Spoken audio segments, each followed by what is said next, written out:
Students, Indian bought 5 dozen egg.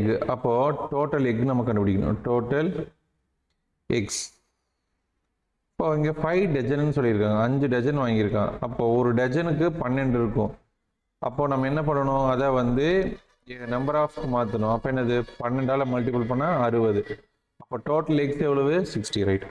அதில் கெட்டு போனது எவ்வளவு, நம்பர் ஆஃப் ரோட் எக், அதாவது அழுகின முட்டை எக்ஸ் வந்து எவ்வளவு, திடீர்னு எழுத மாட்டேங்குது பாஸ், வந்து என்னது 10, ரைட். அப்போ நல்ல முட்டை எவ்வளவு, number of good egg, good eggs வந்து எவ்வளவு 60 minus 10 50, ரைட். இப்போ இதை வந்து என்ன பண்ணணும், பர்சன்டேஜில் எழுதணும். ஓகே, குட் எக் வந்து என்னது, அதோட பர்சன்டேஜ் எழுதணும். Okay, the number of good egg, percentage of good eggன்னு எழுதி percentage of good egg அப்படின்னு எழுதி, ஸோ எவ்வளோ குட் எக் இருக்குது 50, எவ்வளோ இருக்குது மொத்தமாக 60. ஸோ பர்சன்டேஜுக்கு கேட்டால் மேலேயும் கீழே நம்ம எதால் மல்டிபிள் பண்ணணும், 100ஆல் மல்டிபிள் பண்ணிக்கணும். ஸோ பாருங்கள், இந்த சைபருக்கு இந்த சைபர் கேன்சல், இது அடித்தா என்னது, இது 5 டைம்ஸ், இது 3 டைம்ஸ். அப்போது 50/3 சிம்பிளிஃபை பண்ண முடியுமா பாருங்கள்.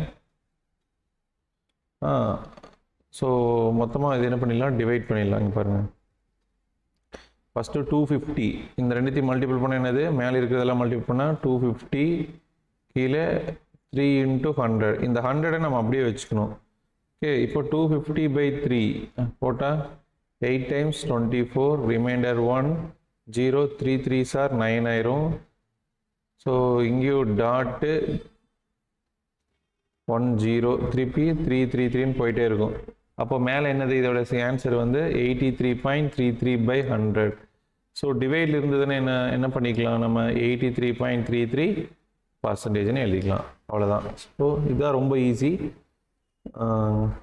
நீ நிதானமாக பாருங்கள். புரியலன்னா கமெண்ட் பண்ணுங்கள், இன்னொரு டைம் கூட வீடியோவை அப்லோட் பண்ணுறேன். Okay, so thank you. நம்ம இந்த வீடியோவை இதோட முடிச்சுக்கலாம். நெக்ஸ்ட் வீடியோவில் வந்து மீட் பண்ணலாம். பாய், see you.